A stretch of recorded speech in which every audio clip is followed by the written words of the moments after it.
Chapter 81 to 83. Robin POV. Currently we are underwater, and the scenery in front of me is simply outstanding. Is this why he didn't just take the submarine, even though we have one inside the ship? If that's it, I can understand why. This is thousands of times better than a submarine after all. How long has it been since I've seen an underwater scenery like this? It's been my whole life. I suddenly feel nostalgic. I don't even recall at what age I ate the devil fruit. Maybe if I hadn't eaten this, I wouldn't have been treated as a devil. Maybe. No, what happened is for the better. Let's not think too much. Whoa, even I'm surprised, huh? Beside me, Lucy was as surprised as well. We are around 4,000 meters below sea level and the scenery is outstanding. Sea kings were swimming all around us. They mostly ignored us like we were some bugs. Ricky is also staring at everything outside with wide, shining, star-like eyes. Maybe it was a good idea to use a coated ship after all. General POV. With the scenery changing and the log pose pointing down at Fishman Island, it wasn't so hard to navigate through the sea as Amon was feeling the electrical fields underwater. The current Amon was a human compass, in a sense. Nothing interesting like Luffy's journey happened here, except for a few skirmishes with the Sea Kings. Against them, Amon just shoved his hand, penetrating the bubble coating, outside and touched the water. Devil fruits still had effects on water, as shown by Akiji who froze the sea. They won't work against sea prism stone, which is a condensate of sea energy in solid form. Water is a good conductive for electricity, which Amon used to easily fry the few Sea Kings. Alas, they couldn't get one to eat since it might be a taboo if they did eat fish on Fishman Island. While the ship was too small for eating one here and now, after 5 hours of them submerging in water, the group finally reached Fishman Island's bubble barrier. Amon stared at the barrier ahead with an intense look in his eyes. Taking a thinking pose, he nodded. He then looked back towards his group. Guys, be careful, this is a double coating around the bubble. There is a gap filled with an aggressive water current between them. If we try to enter by normal means, our small bubble shell will be absorbed by the first bigger one, and while we will enter inside, we won't be able to pass the second coating. Amon explained things to the groups. He recalled what happened to Straw Hat's ship from anime. Besides, he has already researched these matters beforehand. These days, Amon was always prepared for any situation after all. He had the power to do so now. While the group nodded silently, Amon looked at Cricket, who then pointed at the monkey brothers who were tagging along. Noticing the meaning in Amon's gaze, they nodded rapidly. We already added all the necessary dials beforehand. It's fine. Amon nodded hearing them and closed his eyes. Eyes of thunder. He looked at the dials all around the ship and double-checked some important things. Soon after, he opened his eyes.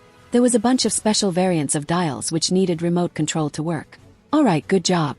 Not saying much, Amon crouched down and started to search through the bag on the floor. Not long after, he found what he wanted and smirked lightly. Alright guys, hold still. It'll be rough. With everyone holding something, Ricky was hugging Amon. He didn't mind it and rather hugged her back with his wings. Looking at the remote dial in his hands, he took a few seconds and then pressed the red button. Beep. Hoo. Boom. Boom. Boom. Boom. With constant nitro explosions, the ship instantly penetrated the first barrier of Fishman. It didn't take even a second for it to reach the second barrier as well, which also got penetrated by the ship. With a massive blow with the water current in the middle, the ship finally entered the actual Fishman Island. The ship penetrated the bubble wall and entered the sky of Fishman Island. However, before Ricky or anyone could react, the ship started to fall down. Luckily, it fell on a small pool below, so everyone was safe thus. Ricky released the breath she's been holding ever since and opened her eyes. We are here. Fishman Island. While Amon's wings were hugging her, she was hugging him tightly as well, which she tightened the grip of and yelled. Yes, I love you. You took me to so many beautiful places this week.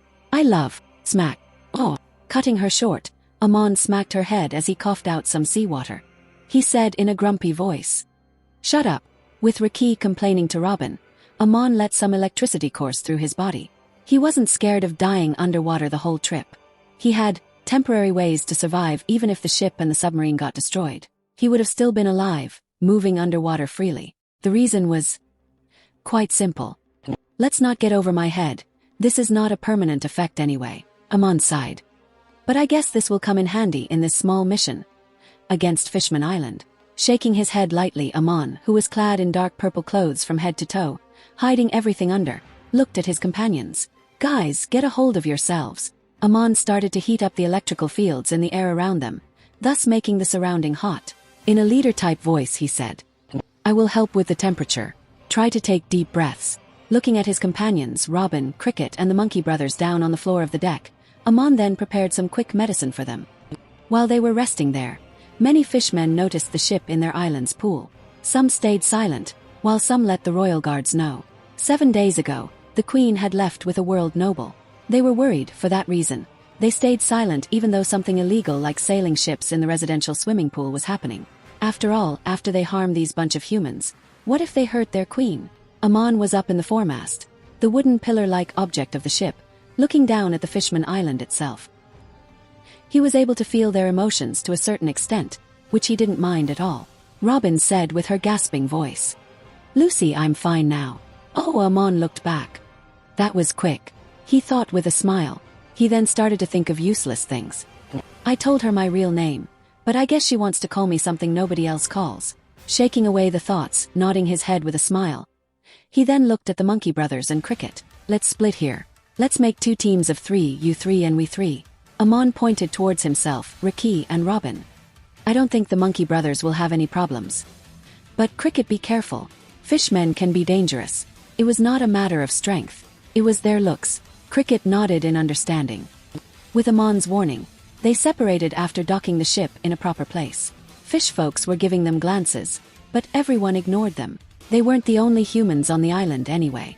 Before the royal guards could arrive after receiving the words from citizens, Amon and the group moved away fast. The group has come to the island swiftly, so nobody knew that a warlord has arrived at this place. He noticed some other humans around who seemed to be able to identify him, for he was a famous person. Amon didn't mind being recognized though. That's a part of the plan as well. Coming to a corner of some buildings, Amon took out his tone dial, in hope of calling his spies here. A loud voice came from, "Hey, is that boss, Lucifer?"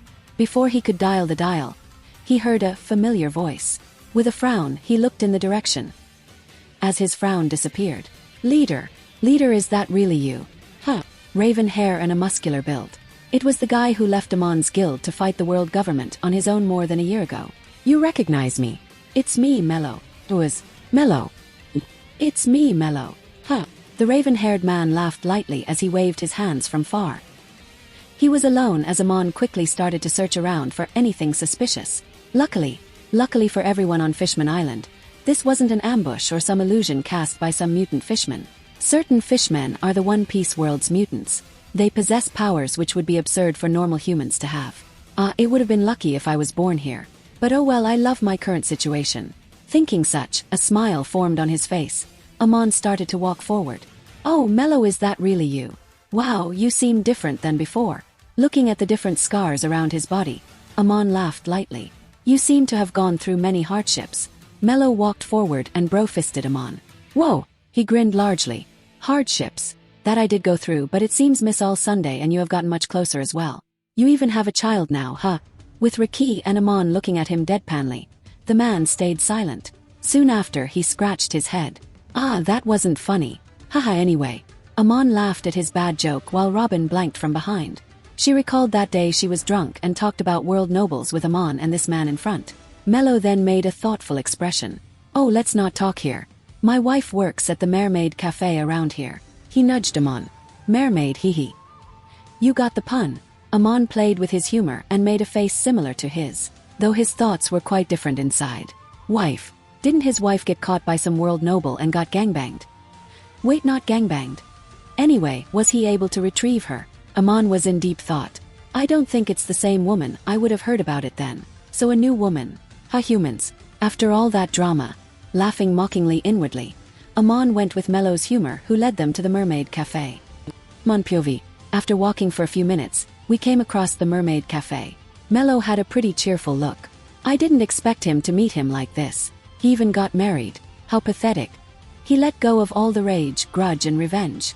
They would have been the source of his power. Ignoring the lingering thoughts, I looked ahead to the entrance of the cafe. According to my information, this cafe is managed by Shirley, the fortune teller. Would it be a good idea to go inside? She can predict what I will do this time. But I guess it's not really a bad thing. I plan to not hide like a rat anymore after all. "Hey leader, let's go inside." Nodding to Mello, I then walked behind him. Wait, he said his wife works here. Could it be that Shirley is his said wife? It would be a cliché scenario, but it's not impossible. With too many complicated thoughts in my mind, I stepped inside the cafe as something truly unique enters my eyes. I have never seen such a scene before. Mermaids were dancing inside the bar. They were called the mermaid dancers. Many mermaids were serving the customers. Many humans besides us were also here, though the mermaids didn't seem to mind. I observed them for 5 seconds before shifting his gaze around the cafe. It was gorgeous and had more than 4 floors. I guess Shirley must be atop. Mello then led us to a table in the corner as he sat on a chair in front. Me, Ricky and Robin sat opposite him. Sitting, Mello chirped cheerfully. So leader, how have you been? I heard you became a warlord. I thought he didn't even know. At least he's not that pathetic, huh? Yes, I did become one. Not sure if you'd like it though, I said, indicating how he left the guild. Haha. Well, I guess you'd think that after what I said that day. But fear not, I won't hate you ever, he said with a determined face. Besides, you see, even though I said all that, I'm here spending my time with my wife. I was mocking him inwardly while smiling outside. Oh, your wife, you said she works here. You won't introduce her? Mello quickly jerked up. Yes, that's why I brought you here. After that, Mello started to look around the room as he couldn't find anyone. He then went to a maid and asked her about his wife. Not so long after, he returned with a red-haired mermaid beauty. Oh, so it's not Shirley. Sighing internally, I smiled and waved his hands to the woman. She had a human torso, while her body from down her stomach is just fish. She looks beautiful, but I've seen better. A typical mermaid, I guess. Fucking idiot lost himself to this woman, huh? An hour later, Mello was sitting with his wife on his side. His eyes were teary a little, but he was still smiling. And then we got married. After that, I stopped doing piracy and living happily here. His wife helped him wipe his tears. I have given up on my revenge. This was when the woman opened her mouth. Calm down, Mello. We would be fine. I had my smile, but it was hard to not cringe. Basically, in his journey he one day faced a marine ship with a vice admiral on it. I know that guy as well, he's a good pawn. Anyway, he got defeated and barely escaped by the sea. Like last time's cliché. He again met another woman, this woman. And after some time he found out she's also the blood sister of his previous wife. So they got married. Ah, how mildly infuriating. He forgot about all those words. I guess preferences, huh? Shaking my head internally, I shooed away the thought. I don't care about some guy's goals going highway. We talked with them for a few more minutes while Mello asked, so why are you here? Is it to meet Warlord Jimbei? Or just sightseeing? If it's the second, I can be your guide. Finally asking the real question, huh? Anyway, Jimbei, I guess I will meet him eventually. I then said in a similarly joyous voice. It's just to sightsee. And some personal work. Mello decided not to pry and moved forward. He talked about Robin and Ricky as well, as around an hour had passed. It was then when I sensed someone coming down from the uppermost floor. In a second I used Thunder Eyes to determine the target's identity. Ah, it's her. But why is she rushing down? Did she see anything urgent? Did she sense something about me? Before I could think more, the dial on my hands vibrated silently and suddenly, feeling the vibration in his pants, I got up. Excuse me, I will use the washroom real quick. Ignoring Robin's gaze, I walked to the washroom and teleported somewhere far from the cafe, in an alleyway. Gotcha. Hello, boss. It was a sickly male voice. You in Fishman Island yet? Something big just happened. I frowned. I'm here. Tell me what's so big. The Queen has returned already. I think soon a broadcast will start.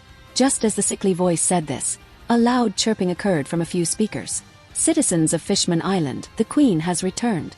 Forming a grin, I disconnected the dial and started to talk to myself. Oh fuck, my memory is playing me. I thought she was supposed to return 2 weeks after leaving. It's been a week only. I guess it's been more than 14 years already, Not thinking too much of it, I teleported back to the washroom in a flash. As I was inside the teleporting process, my brain was working at its top speed for some milliseconds after I imbued it with electricity. If the Queen is here already, then I need to fasten my plans. When will Hody strike? I guess 2 days. Anyway, I'm not sure. I will wait and won't reveal my warlord identity before that incident. According to my calculations, it would create too much inconvenience if I do. Thinking this, I completely teleported back to the washroom. Let's think these later. Walking outside through the door, I came across Shirley, who was too busy to notice me. While riding a bubble, She was going towards the spot where the queen was supposed to be. Shirley left as I stared at her back. I had a question. What's the origin of her power? Devil fruit, or a higher and different version of observation like Isa? Neither the first nor the latter seem so plausible to me, since she does need to use a crystal ball to see the future. I don't think devil fruits would need such help, while other than a few devil fruits, I don't remember seeing any equipment ever managing to boost hockey, the power generated from will. So something like Basil Hawkins' ability, a technique made by herself, or she found it lurking under the ocean. I mean, this world's martial arts are damn OP: fishman karate, Hashoken, Rokushiki, etc. They don't make sense normally, so that might be the case as well. Anyway, whatever it is, I will see later. I don't have any knowledge on how to bypass her ability as of now. For now, I will do like how I do with Isa. Don't want to be on the losing end after all. I then slowly walked forward and took a left turn. Looking at the group, I waved my hands. Yo, Mello, what's up with the broadcast just now? You know something? I acted aloof as Mello made a thinking expression. Oh, you guys don't know that the queen left, huh? Anyway, in short, a week ago Fishman Island's queen left with a world noble and has now returned safely. Huh. A world noble. I feigned ignorance again. For real. I thought they hated fishmen. Don't they enslave mermaids? Suddenly, as his face changed, I decided to change the subject. I ignore what I said. Is it fine if we go and observe the queen as well? After hearing me, Mello's face darkened while thinking about world nobles, mermaid slaves. But he soon smiled brightly, looking at his wife beside him. I'm getting a serious red flag vibe here. Not that I care. We walked out of the cafe after paying the bill, albeit the mermaid wife tried to stop us. After a few minutes of walk, we finally reached the spot where a large crowd had gathered. In the front, a single woman was holding a paper in her hand and was raising it upwards. Everyone, one of the world nobles has given his words. This paper contains his agreement on the immigration of Fishman Island to the surface. The queen said in a loud voice while the loudspeakers all around the island broadcasted her speech. How interesting. So nothing changed from canon. I wonder, how did she manage this? How did she manage to get the help of that dude who was bent on fucking every fishman after returning to Mary Jo's? Did she use her body? She ain't so beautiful even though she is a queen, rather she has a weird physique. But I guess preferences, so it does seem plausible. Anyways, I don't care. I'm not here for her anyway. After hearing the queen's words for a while, Amon decided to split with the group, saying he had work to do. He went to meet with his spies and checked their state of loyalty after hypnotizing them and asking some questions. After checking everything, he returned to the spot where the large crowd was. Many fishmen were currently giving out their signatures to the queen, who was shedding tears of happiness. In a corner, Shirley was done meeting with the queen. She was happy nothing bad happened to her. Even though she already knew nothing would have happened to the queen, she was still skeptical about her own powers. Now she was returning to her cafe, but something caught her eyes. A man clad in a dark purple suit from head to toe. He definitely looked like someone suspicious. She narrowed her eyes instantly. Suspicious. Shirley nudged one of her guards and said in a low voice, "Ask some royal guards to keep an eye on that man. I will check his future after returning." Unfortunately, she couldn't use her observation hockey without that crystal. She didn't know what it was called in reality, but it really was a special version of OH. Comes from her genes. On the outside, just like her half-brother Arlong, she's a shark type, albeit she's a mermaid. Fishman ancestry works differently from humans. One can't tell how the child will look from the parents' looks. They can have the look of a faraway ancestor from hundreds of years ago. In her case, she was a mutant. Even though she had shark overlook, she was the mix of a special extinct type of fish who had some special perks. The crystal ball is a part of her body, which she lets out of her body like how a snake lays its egg. Using it, she can see the future. One had to say, fishmen genes were truly interesting. She then quickened her pace with a frown. Let's return fast. I need to check the future soon. I have a bad feeling about this. On the other hand, ignoring the gaze from Shirley, Amon inspected Queen Otoheim for a while. Her ability to sense emotions are quite different from Amon. She hears their internal scream, while Amon hears the voice. It sounds similar, but Amon's power is more versatile in the long run. He can sense it so accurately that he could guess one's thoughts, while Otoheim only sensed the emotions only. Something to consider, that not all observation hockey user can feel emotions. Only a very few of them can. In the Shandia tribe, Amon and Isa are a variable as Raki, Due and others can't do it. While most Birkins can do it since they follow the religious path. They, specifically the priests, need to have that power to guide normal mortals after all. Amon had a weird thought. What will his future be like? I wonder, what Shirley will do. What will she see? Will she see that I will kill Neptune? Amon kept looking at the scene ahead. Meanwhile, Robin spotted him from far and came to him within the crowd. He met up with her and Raki as they then kept looking at the scene in silence. No way am I gonna let Fishman Island immigrate to the surface, but I can't let the queen die as well. I need to be a hero again, so I guess more plotting, huh? Amon scratched his cheek. Sigh, this is getting boring. I need to make some big moves soon. Amon decided something.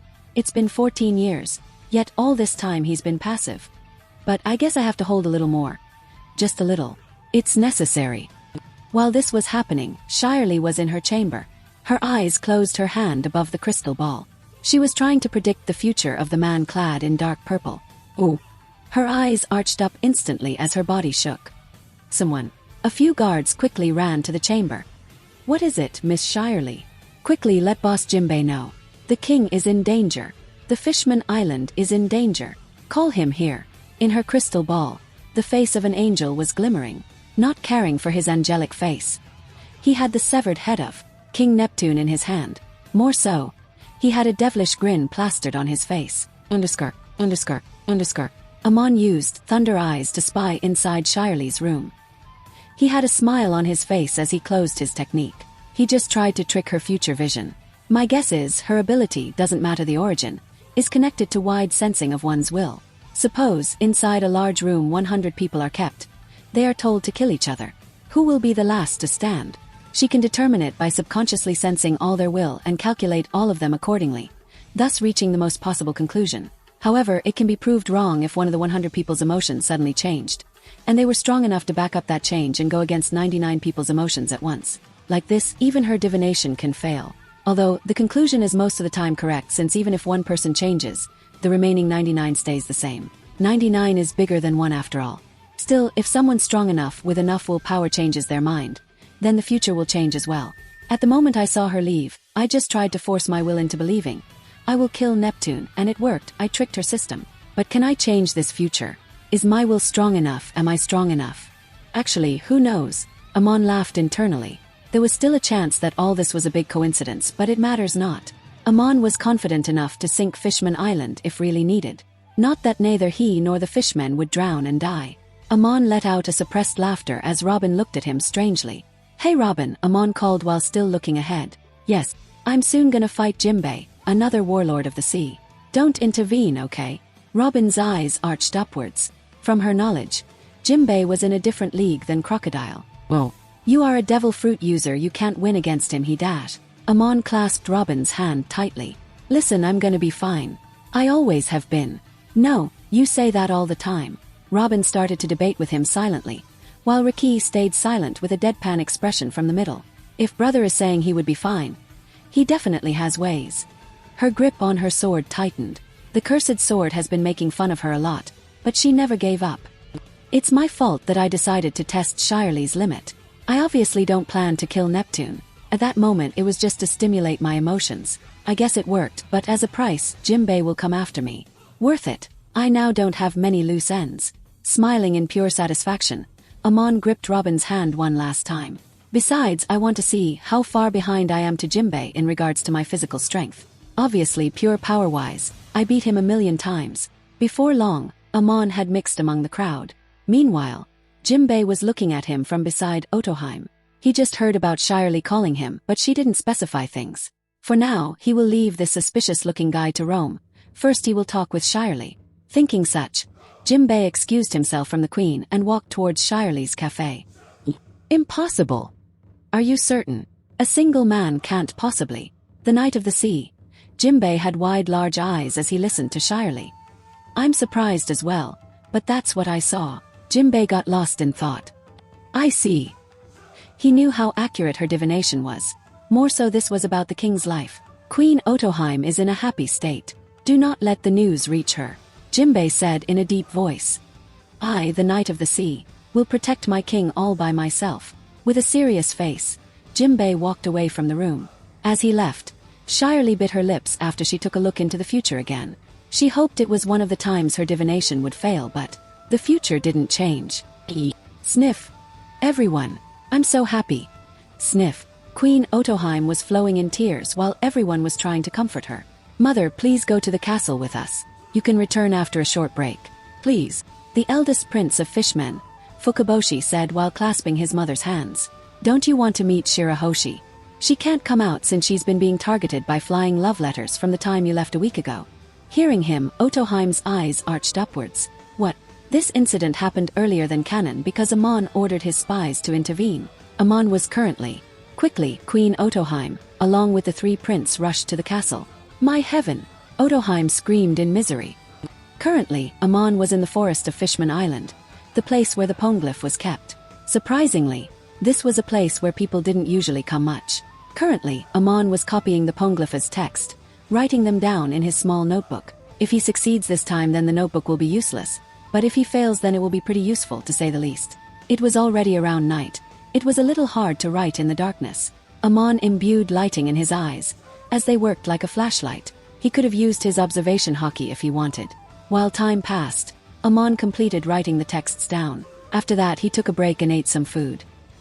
He came here not only to get the text but to only lure the prey here. Time passed. As around dawn he was laying in the ground, sharing the mangrove above. It was providing sunlight from the ocean's top. It was then when he heard the loud footsteps of a single person. Amon's gut was right. Because then, a blue-skinned fat fish had appeared in the forest. With the sound of his loud footsteps, indicating his pride as a knight, the man stopped walking and said in a deep voice, I've been looking for you, assassin. Remove that hoodie of yours. You ain't gonna succeed in achieving what you want. Knight of the Sea Jimbei was here. I will stop you. He wanted to rush and smash his head, but he recalled his no-killing promise with Fisher Tiger. Jimbei clenched his teeth. Get out of Fishman Island right now, or I shall certainly break your ribs. Hearing him, Amon got up from the ground. He grinned brightly as he slowly took off his hoodie. Yo, it's our first time meeting, huh? Nice to meet you, Warlord of the Sea, Jimbei. Jimbei took a few seconds to recognize that face as finally. His eyes arched upwards. Took a few seconds to conclude. Could it be? The world government wants the king's life.